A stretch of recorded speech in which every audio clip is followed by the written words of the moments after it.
ఏందివే పాండ్యా, మీరు టాప్ 2లకు పోవాలని Lucknow Super Giants Gujarat Titans ఓడించింది. సన్ రైజర్స్ హైదరాబాద్ ఆర్సీబీని ఓడించింది.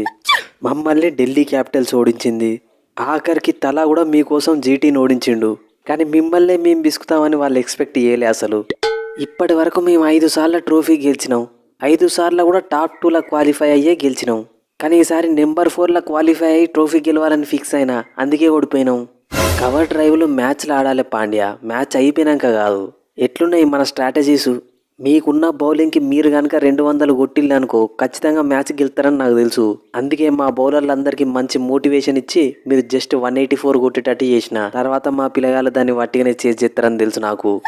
వాస్తవం చెప్పాలంటే ఇవాళ మా స్కై కొద్దిగంత తక్కువ స్ట్రైక్ రేట్తో బ్యాటింగ్ చేసిండు. మా స్కై కనుక లాస్ట్లో 6లు 4లు కొట్టేది ఉంటే మేము ఖచ్చితంగా 200 కొట్టేటోళ్ళం, మ్యాచ్ గెలిచేటోళ్ళం. అది కాదు పాండ్యా, వచ్చినోళ్ళు వచ్చినట్టు 10-20 రన్లు కొట్టి అవుట్ అవుతా అంటే 39 బాళ్ళల్లో 57 రన్స్ చంపిన, 6 4లు కొట్టినా 2 6లు కొట్టినా. నేను కనుక ఆయనతో హాఫ్ సెంచరీ కొట్టుండకపోతే మన స్కోరు 180 కాదు 150 కూడా దాటకపోతుండే. అరే పాండ్యా తమ్ముడు, స్కై ఇప్పటి వరకు 14 లీగ్ మ్యాచ్లు జరిగితే ప్రతి మ్యాచ్లో 25+ స్కోర్ కొట్టిండు. ఐపీఎల్ హిస్టరీలో ముంబై ఇండియన్స్కి ఒక సీజన్లో హైయెస్ట్ రన్స్ కొట్టిన ప్లేయర్ అయిండు. ఇంకా 3 మ్యాచ్లు మిగిలి ఉండగానే మనం మిగిలిన మంచిగా ఆడకపోతే స్కై తమ్ముడు ఏం చెప్తాడు చెప్పు? అది కాదు రోహిత్ అన్న, T20 స్పెషలిస్ట్ అయి ఉండి లాస్ట్ ఓవర్లో ఒక్క 6 కొట్టాడా చెప్పు? జస్ట్ 3 రన్లు మాత్రమే కొట్టిల్లు హర్షదీప్ లాస్ట్ ఓవర్లో.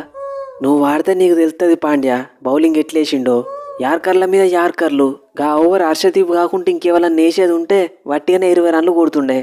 ఆర్య తమ్ముడు, గా ఇంగ్లీష్ అంటే ఆస్ట్రేలియా ప్లేయరు గిసొంటి మ్యాచ్లలో ఎట్లయినా పర్ఫార్మెన్స్ ఇస్తాడు. కానీ ఐపీఎల్లో ఫస్ట్ టైం ఆడుకుంటా ముంబై ఇండియన్స్ లాంటి పెద్ద టీం మీద గంత మంచి బౌలింగ్ మీద 62 రన్స్ కొట్టి మ్యాచ్ గెలిపించినావు అంటే ఎక్సలెంట్ బ్యాటింగ్ తమ్ముడు. ఎస్, కరెక్ట్ చెప్పినావు కెప్టెన్. వాస్తవానికి ప్రియాన్స్ తమ్ముడు 4ల కంటే 6లు ఎక్కువ కొడతాడు. కానీ ఈ మ్యాచ్లో స్టార్టింగ్ 10 ఓవర్ల వరకు ఒక్క బాల్ కూడా మీదికి కొట్టకుండా అన్ని 4లు కొట్టిండు. ఇంగ్లీష్తోని 100 రన్స్ పార్ట్నర్షిప్ చేసిండు. ఎక్సలెంట్ తమ్ముడు. థ్యాంక్ యూ పాంటింగ్ బాబాయ్. వన్స్ నేను మ్యాచ్ గెలిపించాలని మైండ్లో ఫిక్స్ అయిపోతే బ్లైండ్కి వెళ్ళిపోతా. నెక్స్ట్ మ్యాచ్లో కూడా గిదే రిపీట్ చేస్తా, మన టీంని డైరెక్ట్గా ఫైనల్కి తీసుకుపోతా. ఇంగ్లీష్ బ్రో, నీ కోసం నా బ్యాటింగ్ పొజిషన్ కూడా త్యాగం చేసిన, నా నమ్మకాన్ని నిలబెట్టినవు. నువ్వు ఆడే ఆటకి ముంబై ఇండియన్స్ మైండ్ బ్లాక్ అయింది. ఏమున్నది, వస్తాడు 30 రన్లు కొడతాడు అవుట్ అయిపోతాడు అనుకున్నట్టున్నారు. కానీ ఈ మ్యాచ్లో 73 రన్స్ కొట్టి వాళ్ళకి షాక్ ఇచ్చిన. అట్లుంటుంది మనతోని. ఓకే బాయ్స్, వాస్తవం చెప్పాలంటే ఫస్ట్ 5 మ్యాచ్లు అయినాక మనం ప్లే ఆఫ్స్కి వస్తామని ఎవ్వరు ఎక్స్పెక్ట్ చేయలే. బట్ ప్లే ఆఫ్స్కి వచ్చినాం. ఇప్పుడు ఇక వరుసగా 3 మ్యాచ్లు గెలిచినాయంటే ట్రోఫీ కూడా పట్టుకపోతాం. అంతే, వెరీ సింపుల్. నువ్వు అనుకున్నంత సింపుల్గా ఉండదు పాండ్యా. ప్లే ఆఫ్స్కి క్వాలిఫై అయిన గుజరాత్ టైటాన్స్ ఈ సీజన్లో మిమ్మల్ని 2 సార్లు విసికింది. ఇదే లీగ్ స్టేజ్లో ఆర్సీబీ మేము కూడా మిమ్మల్ని విసికినాం. మిమ్మల్ని ఎట్లా ఎలిమినేట్ చేసి ఇంటికి పంపాలనో క్వాలిఫై అయిన టీంలకు తెలుసు. సామాన్లు చదువుకోలేగా. మేము లీగ్ స్టేజ్లో ఆడే ఆట, ప్లే ఆఫ్స్లో ఆడే ఆట నక్కకి నాగలోకానికి ఉన్నంత తేడా ఉంటుంది అయ్యారు. క్వాలిఫైర్ 2ఆ ఫైనలా మళ్ళా కలుద్దాం, రెడీగుండు.